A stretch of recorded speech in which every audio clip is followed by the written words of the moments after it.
E aí, meus alunos, beleza? Que bom mais uma vez aqui com vocês nessa disciplina Biologia. Eu, professor Silvio Santos, dando continuidade aí ao nosso assunto do citoplasma, né, da estrutura citoplasmática, parte 2. Lembra? Membrana plasmática, citoplasma e núcleo. A gente já falou sobre membrana. Estamos viajando no citoplasma, que não é uma coisa assim tão fácil, né, da gente falar tudo sobre ele, mas a gente está aqui falando das principais funções, das principais organelas, digamos assim, tá? E depois a gente vai estar adentrando no núcleo e assim a gente vai seguindo esse fio da meada. Por enquanto, estrutura citoplasmática, parte 2, joga na tela. Vamos continuar aí, então, sobre as funções das estruturas citoplasmáticas, né? Então, vamos falar aqui sobre complexo golgiense, né? Também era conhecido antigamente, e também ainda é chamado assim, complexo de Golgi, tá bom? Cloroplasto, que é uma estrutura presente aí mais nas células vegetais, tá bom?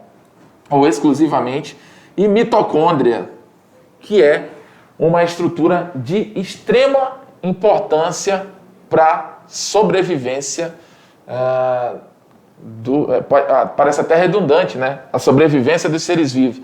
Mas para que um ser vivo, né, tenha essa condição, as mitocôndrias se tornam muito importantes, principalmente aí nos seres eucariontes. Tá bom? Quais são as habilidades dessa aula? Reconhecer os diferentes tipos de organização e a forma de obtenção de energia dos seres vivos, relacionar fenômenos e fatos e ideias, elaborando novos conceitos, identificando as diferenças dos diversos níveis de vida. Então, essas são as habilidades dessa aula. Primeira parte da aula, então. Temos aí complexo golgiense. O complexo golgiense ou complexo de Golgi, você vai ver que ele tem uma certa semelhança aí com o retículo endoplasmático que a gente viu falar. Uma diferença é que ele não fica aderido, né? Ele não está aderido ao núcleo. Já o retículo endoplasmático liso lá e o rugoso, e primeiramente o liso, eles estão ali junto do núcleo. Aqui você pode se confundir. A estrutura do complexo golgiense, você pode olhar e pensar, mas parece o retículo endoplasmático isso, né? Mas ele não, ele tem suas semelhanças, mas tem suas funções também, e fica deslocado ali do núcleo, ele não fica junto. Então, por que ele tem esse nome, né? Complexo de Golgi, ou aparelho golgiense? Ele é uma homenagem ao Camilo Golgi, que em 1898, portanto no século XIX, né, ele descobriu essa estrutura, tá bom? A estrutura citoplasmática. Então, em homenagem ao cientista aí, né, o pesquisador que descobriu, né, Camilo Golgi, ele tem esse nome, né, ele leva esse nome aí, essa estrutura.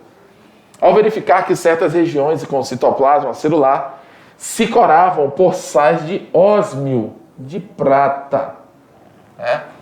Então ele imaginou que ali deveria existir algum tipo de estrutura, posteriormente confirmada pela microscopia eletrônica, tá bom?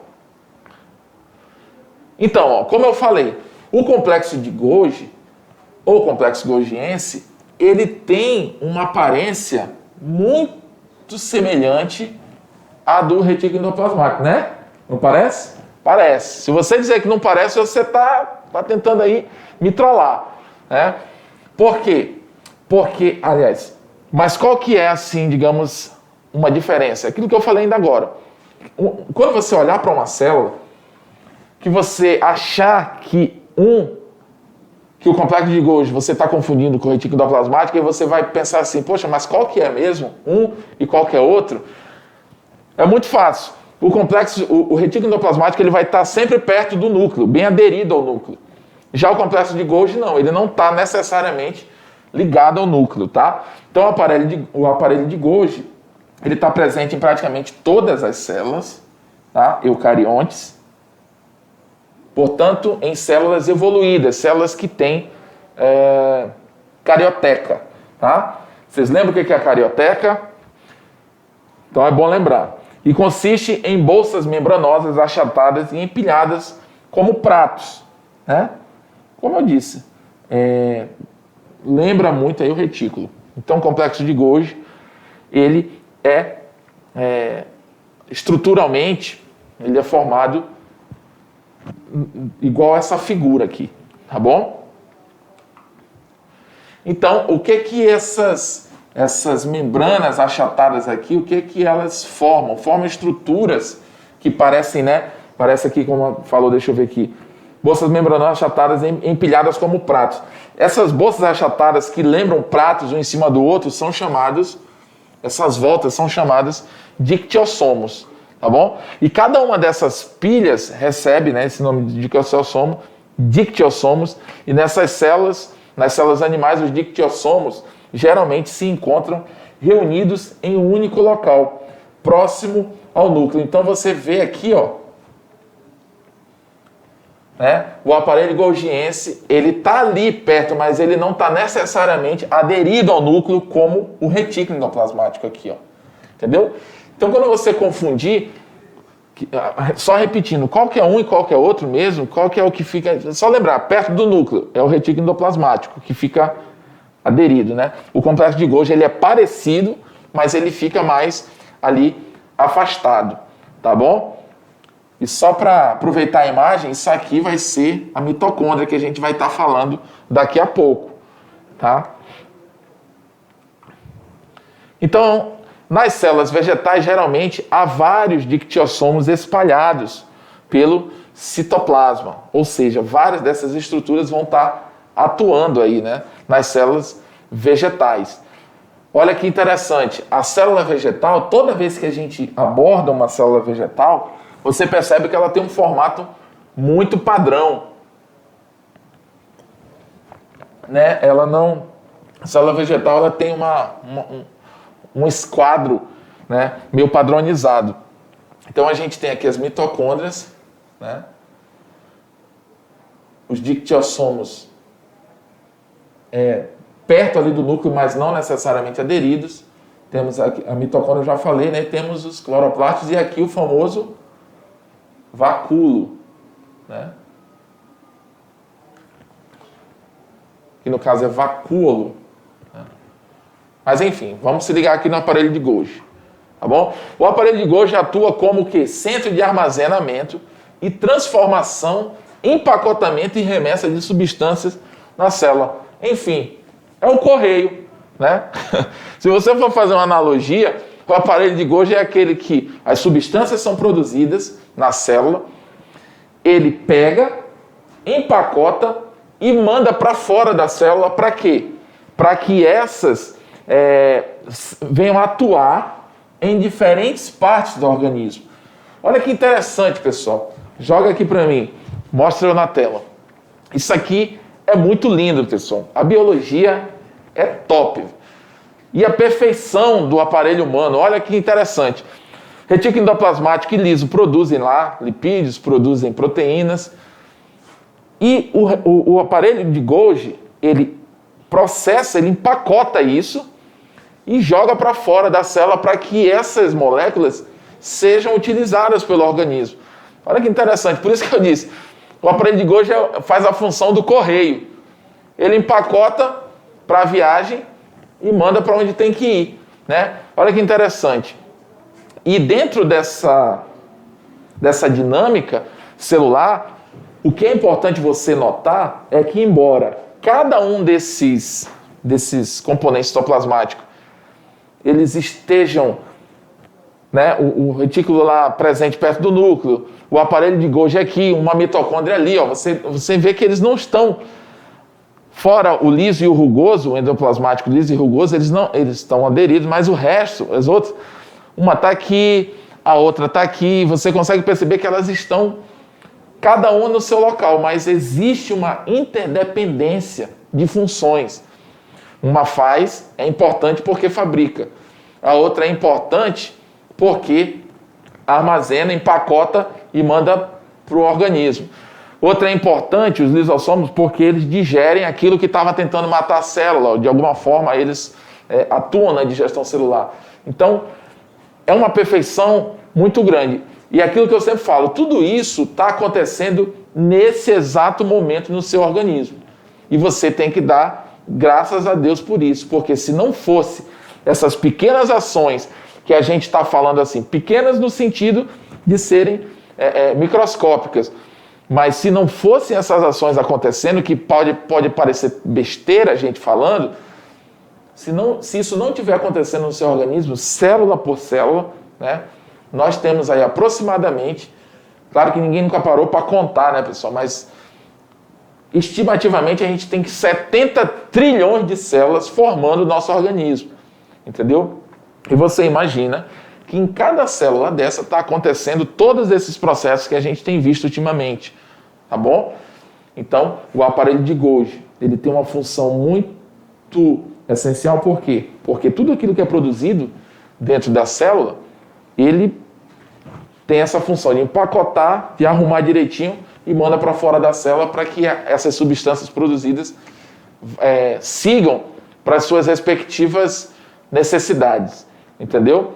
Então isso é muito interessante, você pensar, você sacar o assunto a partir desse prisma, e você vai perceber a importância de tudo isso que a gente está falando, entendeu? Volta lá para o assunto, por favor.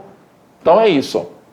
Por exemplo, com as enzimas digestivas produzidas e eliminadas pelas células de diversos órgãos, estômago, intestino, pâncreas e etc. Ou seja, essas enzimas, elas são produzidas dentro, né, da célula, e elas precisam ir para os seus respectivos órgãos.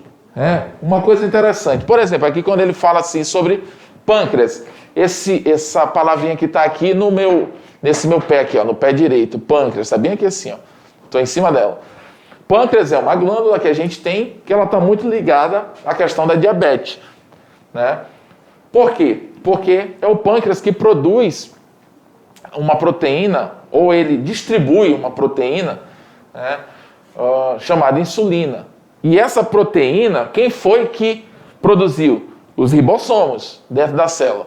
Mas os ribossomos não têm a função de mandar essa substância para fora da célula. Ele manda para o complexo de Golgi, o complexo de Golgi vai empacotar, vai organizar essa produção e liberar ela para os seus devidos órgãos. E no caso o pâncreas acaba liberando o quê? Um hormônio, que é uma proteína chamada insulina.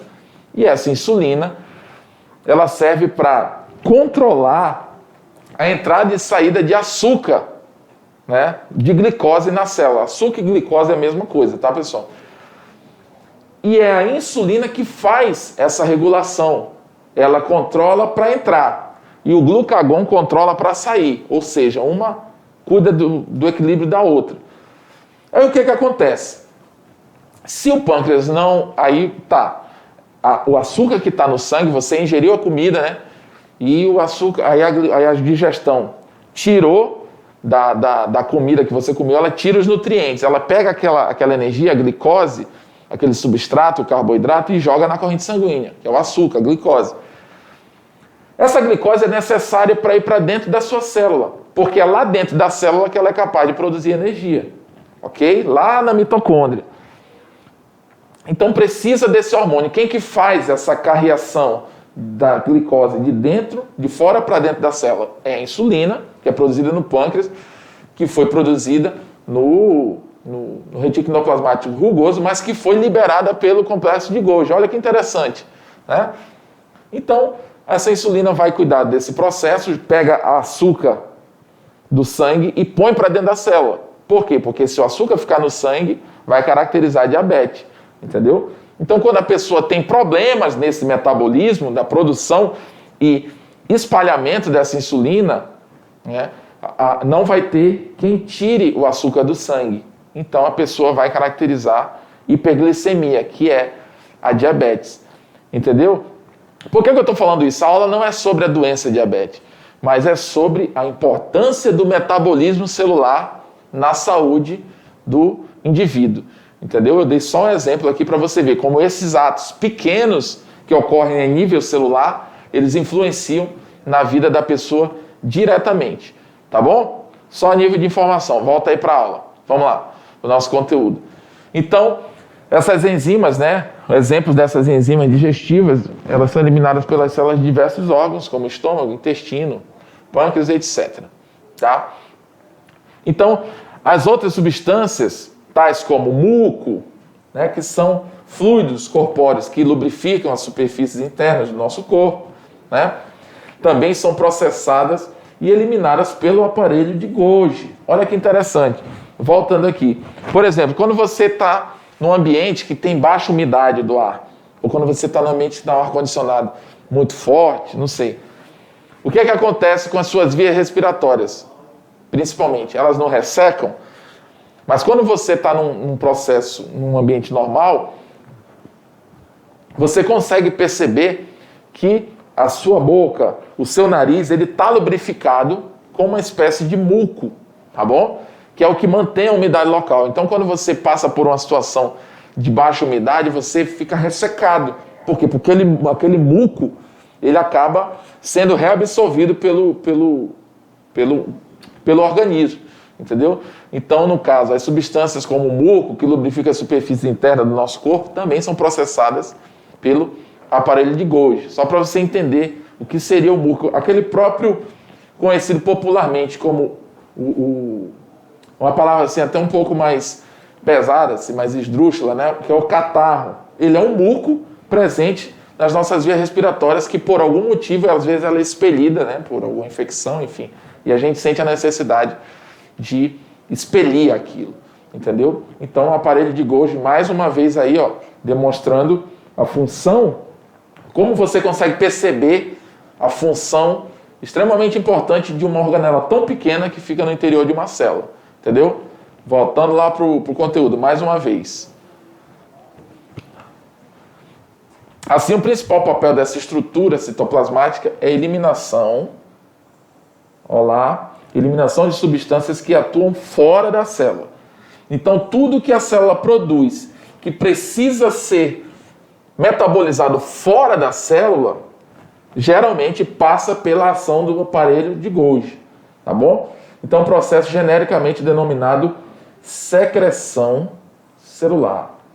Ok? Então, as secreções produzidas pela célula que precisam cair, digamos assim, na corrente sanguínea para seguir o seu rumo, né, são passadas pelo aparelho de Golgi. Tá bom? Olha aqui, ó, essa analogia que tem essa imagem, muito bacana. A gente tem aqui o retículo endoplasmático. Eu vou até mudar aqui a cor para dar um destaque melhor. Ixi, ficou apagada. Vou no azul. Vamos lá. Ó, retículo endoplasmático, rugoso, produz a proteína, né? O liso lá também, enfim. O retículo endoplasmático, de uma forma geral, tem que produzir.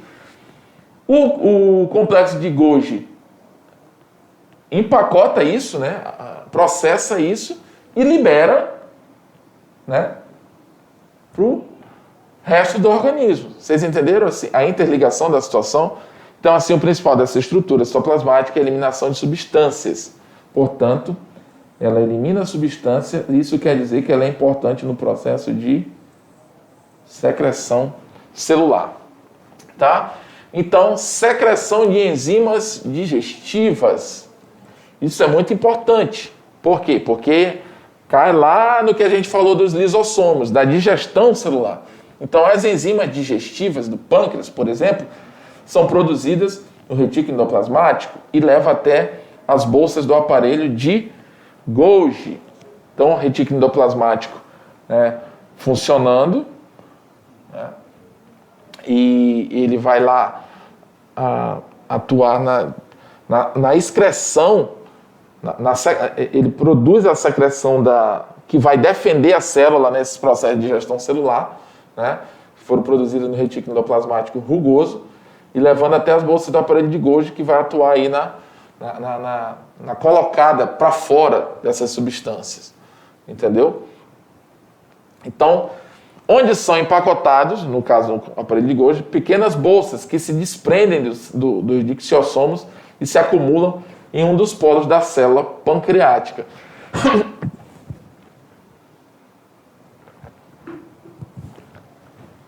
Só uma situação aqui, pessoal. Como a gente falou de pâncreas, como eu citei o pâncreas aqui como um órgão que recebe, né, que tem uma dependência muito grande do metabolismo da proteína insulina, no qual passa pelo retículo endoplasmático rugoso, aparelho de Golgi. Só para vocês entenderem, a função pancreática, pessoal, além da regulação da glicose no sangue, ela também, o pâncreas também ele atua na produção de enzimas digestivas. E geralmente o pâncreas, ele atua juntamente com o fígado na digestão de gordura. Também tem essa função, né? O suco pancreático, ele atua ali para que a gente consiga digerir gordura de uma forma mais competente. E o fígado, através do anexo do fígado, que é a vesícula biliar, que você já deve ter ouvido falar sobre isso, né? Ah, fulano está com pedra na vesícula. O que é a vesícula? É um anexo do fígado e também do sistema digestório, né? Que é uma bolsinha que fica aderida atrás do fígado. O fígado fica mais ou menos aqui nessa região da gente, né? E essa bolsa, a vesícula biliar ela libera um líquido chamado bile. Essa bile vai, juntamente com o suco pancreático, ela vai ser direcionada para uma determinada região do sistema digestório, na saída do estômago. E ali as gorduras vão receber essa bile, esse suco pancreático, e serem emulsificadas ali de uma forma mais forte, porque a gordura ela é uma substância que você sabe que ela tem, digamos assim, um peso molecular um pouco maior, né? Mais difícil de ser digerida. Então, essas substâncias elas acabam ajudando muito aí nessa situação, tá bom? Então, isso é uma importância do fígado, do pâncreas dentro da situação e juntamente com esse metabolismo celular que acontece, que eu estou falando do aparelho de Golgi, é que eles conseguem exercer essa função, tá bom? Voltando lá para a nossa aula. Então, onde são empacotadas pequenas bolsas que se desprendem do dictiossomos e se acumulam em um dos polos da célula pancreática. Quando chega ao sinal de que há alimento para ser digerido, as bolsas cheias de enzimas se deslocam até a membrana plasmática, fundem-se com ela, que é um processo chamado plasmocitose, tá, pessoal?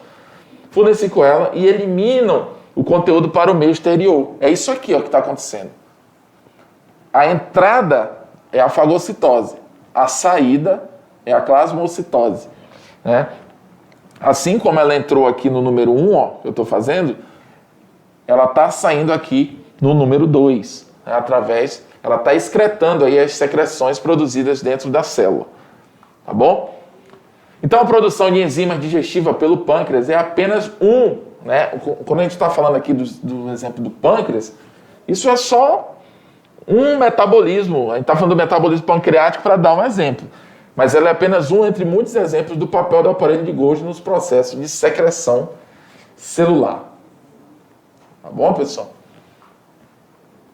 Cloroplastos. O cloroplasto, ele é geralmente uma organela, né, presente aí nas plantas. Nós, seres humanos, nós não temos cloroplasto nas nossas células, tá? E os cloroplastos é que são extremamente importantes, por quê? Porque eles permitem as plantas fazerem a fotossíntese, entendeu? Então, a presença deles no planeta, de uma forma geral, né, é muito importante para a existência de outros seres vivos. Então, o que são eles? São orgânulos citoplasmáticos discoides, tá bom? Que se assemelham a uma lente biconvexa com cerca de 10 micrômetros de diâmetro. Olha que interessante aqui, quando você olha, lembra assim como se fossem moedas, né? Uma em cima da outra, empilhadas, né? Que são as lamelas, que a gente vai estar vendo isso daqui a pouco. Eles apresentam duas membranas envolventes e inúmeras membranas internas, que formam pequenas bolsas discoidais e achatadas, que são os tilacoides. Tá? É como se fosse cada moedinha, né? São pequenas bolsas discoidais e achatadas, que são esses tilacoides, é como se fosse cada moedinha dessa. Entendeu? Então, os tilacoides se organizam uns sobre os outros, né? Eu falei lamelas, mas o nome correto eu confundi, são tilacoides, tá, pessoal? Então, os tilacoides se organizam uns sobre os outros, formando estruturas cilíndricas, que lembram pilhas de moedas, tá bom? Então, cada pilha é um grano. Cada um desse aqui, pessoal, chama... Aqui. Deixa eu apagar aqui. Grano. Tá bom? Que significa grão em latim, né? E é plural de grana.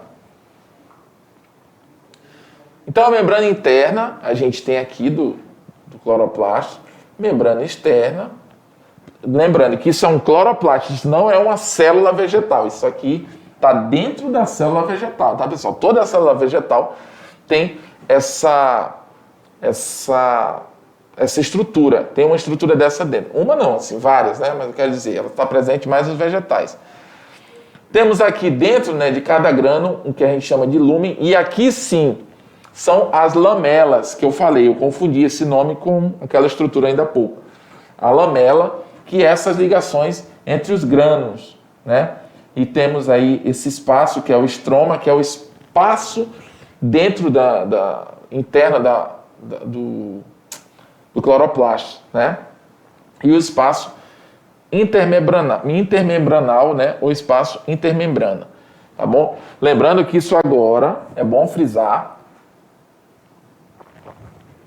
que isso aqui é uma organela que presente nas células vegetais. Isso aqui não é uma célula vegetal, tá bom? Eu estou frisando bem para você não confundir. Então, os espaços internos do cloroplasto é preenchido por um fluido viscoso, aquilo que eu acabei de falar, ó, que ele é o espaço dentro do cloroplasto, que corresponde à matriz das mitocôndrias e contém como estas DNA, enzimas e ribossomos. Isso é interessante, pessoal. A nossa célula, existe a teoria, né, tá me fugindo aqui a memória agora, mas existem, eu até falei isso nas aulas dos tipos de células, acho que foi na primeira aula da unidade 2, né? Existem teorias que dizem que tanto a mitocôndria quanto o cloroplasto, ele existe nas células, por quê? Porque as células procariontes, as células mais antigas, elas fagocitaram bactérias menores, que eram as mitocôndrias e cloroplastos, ou seja, tinha uma bactéria, tinha uma mitocôndria, tinha um cloroplasto. Essa bactéria vai lá e fagocita a mitocôndria, ou cloroplasto. Só que a partir do momento em que ela, digamos assim, engole essas células menores, essas outras bactérias que são mitocôndria, que antes era uma célula separada, ela passa a fazer bem para o metabolismo dessa célula. Então, essa célula que engoliu ela, não digere ela, não digeriu e passou a usar a função dela. Então, isso foi se estabilizando. Mas a mitocôndria era uma célula externa. Ela não nasceu dentro dessa célula hospedeira. Mas quando ela foi fagocitada, ela permaneceu ali e se estabilizou. E foi causando uma espécie de evolução nas células. Porém, isso aconteceu também com o cloroplasto. Então, como eles eram agentes externos, significa que eles tinham a vida dele, eles tinham o genoma dele. Então, até hoje, as mitocôndrias presentes na gente, aqui nas nossas células, elas têm o quê? Elas têm DNA próprio. E uma coisa interessante, as mitocôndrias, elas têm o DNA presente nas suas mitocôndrias, elas são provenientes da sua mãe. Só a sua mãe passa mitocôndria para você. Você não recebe mitocôndria do seu pai.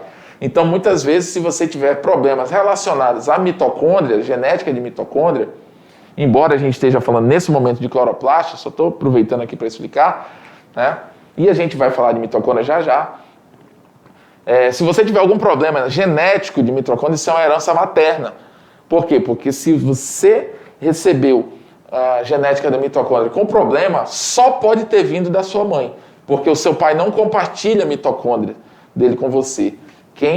Você recebe as mitocôndrias da sua mãe, tá bom? Interessante, né? Biologia. Cada minutinho aqui eu vou te falando uma coisa que te deixa impressionado, que faz você ver a biologia com olhos diferentes, né? Voltando aí para nossa tela. Então o espaço é o estroma, né? O espaço viscoso dentro das células, é como se fosse uma espécie de citoplasma, né? Mas aqui a gente chama estroma, que corresponde à matriz das mitocôndrias, que é esse espaço intramembranal que também existe, aliás, esse espaço interno que também existe nas mitocôndrias e contém, como essa DNA, enzimas e ribossomos, viu? Ela é como se fosse uma célula dentro da outra, os cloroplastos e os mitocôndrias, né? Então as moléculas de clorofila ficam dispostas organizadamente nas membranas dos tilacoides, tá bom? Então, ó, essas membranas do tilacoide guardam um pigmento chamado que? Clorofila, que é o pigmento que dá a cor característica das plantas. E também a presença da clorofila permite a fotossíntese, tá bom? Que ela vai interagir ali com a questão do sol, da luz solar, enfim, aquela situação toda da fotossíntese que a gente vai estar se aprofundando aí mais nos conteúdos mais para frente. Então essas moléculas de clorofila ficam dispostas organizadamente nas membranas dos tilacoides, de modo a captarem a luz solar com a máxima eficiência, tá bom?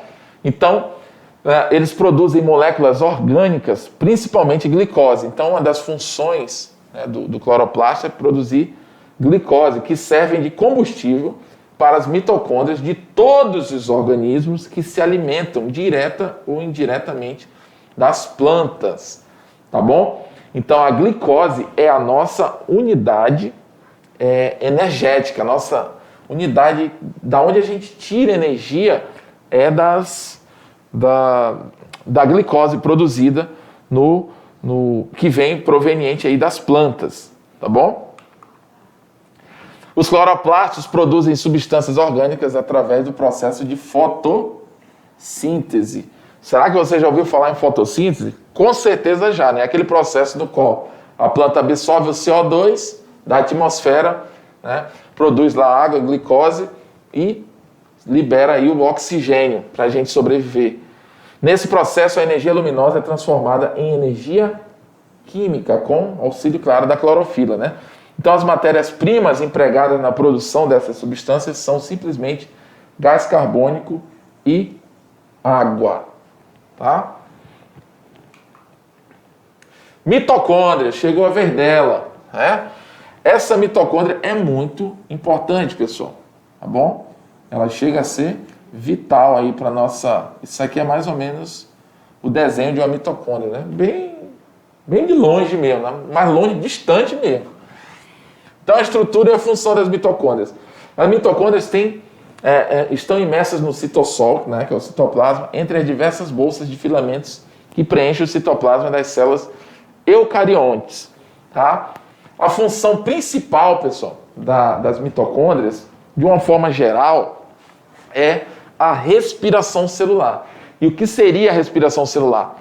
É o processo no qual ela gera energia para a célula através como é que eu vou dizer? Da metabolização do oxigênio e da glicose. Do oxigênio usando da glicose, né, dentro do nosso organismo, utilizando o oxigênio que a gente respira. Tá? Então a glicose chega na célula, lá dentro da célula ela é quebrada quimicamente, né, e formam os ácidos pirúvicos que vão entrar no citoplasma e daí começar um ciclo de produção de ATP, que ATP é a moeda energética produzida nas mitocôndrias. Então, as mitocôndrias são muito importantes aí para a gente sobreviver. Se as mitocôndrias não funcionarem da forma correta, a gente vai morrer, simples assim, tá bom? Então, aí, ó, elas são verdadeiras casas de quê? Casas de força das células e produzem energia na forma de ATP para todas as atividades celulares. Se você não sabe, ATP, adenosina trifosfato, tá bom? Aquele P ali é de fósforo, tá? Aqui na tabela periódica você vai ver lá que é um P, não é o F, né? Só para você não confundir. Adenosina trifosfato. Então, essa ATP vai ser produzida na matriz mitocondrial, que é a região interna ali das mitocôndrias aqui, ó, como tem aqui, né? Tem as cristas são essas voltas, né, que a membrana, que a mitocôndria tem dentro dela, e a matriz é esse espaço, né, digamos assim, entre essas membranas, tá bom? Então, as mitocôndrias o quê? Deixa eu ir para cá. As mitocôndrias, cujo número varia de dezenas até centenas, dependendo do tipo de célula, estão presentes em todos os seres eucariontes, seja animais, plantas, algas, fungos ou protozoários. Então, de acordo com o tecido e a função desse tecido, as mitocôndrias precisam gerar muita energia ou não precisam gerar tanta energia. Como, por exemplo, um músculo. O músculo ele faz parte do sistema estrutural do nosso organismo. Portanto, a gente precisa de músculos bem oxigenados, bem energizados. Então, geralmente, uma célula muscular ela vai apresentar muitos mitocôndrias, porque é preciso muita geração de energia para você se movimentar, para você ficar de pé. Você pensa que não, mas só o fato de você estar em pé, o seu corpo está gastando energia, né? A gente nunca olha por esse prisma. A gente acha que ficar em pé é um processo simplesmente natural. Mas se o seu corpo parar de produzir energia, você simplesmente não aguenta ficar em pé. Então, entendeu? Então essa energia é produzida nas mitocôndrias. Tá? Voltando lá para o nosso conteúdo. Então elas estão presentes em todas as células eucariontes, né? Sejam plantas, algas, fungos ou protozoários. Tá? Então aqui a gente tem uma mitocôndria, tá? Como eu falei, a matriz aqui, ó, esse espaço que fica entre as membranas, as cristas são essas, né? Essas dobras, essas voltas que vão e vêm dentro da mitocôndria, né? Os ribossomos ali dentro, desenvolvendo suas determinadas funções. O DNA, tá bom? O DNA por quê? Porque, como eu falei, os mitocôndrias e cloroplastos, eles têm DNA próprio. Por quê? Porque eles eram seres independentes que foram fagocitados e aí, hoje em dia, eles se estabeleceram dentro dessas células e até hoje eles são essenciais e foi assim que Deus quis e foi assim que foi feito. Entendeu, pessoal? Então, estrutura e função das mitocôndrias. Na matriz e na membrana interna existem várias enzimas responsáveis pelas reações químicas da respiração, que é uma outra confusão. Beleza? Então, de maneira geral, as mitocôndrias têm essa função de respiração celular, tá? Mais uma etapa concluída do nosso módulo. A gente aí hoje falou sobre o complexo golgiense, falamos aí também sobre as mitocôndrias, né?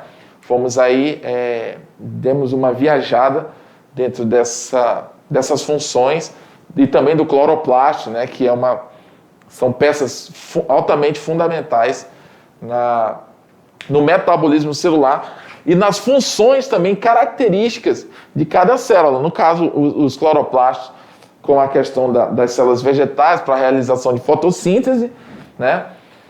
Portanto, também produção de energia. E as mitocôndrias na gente, né?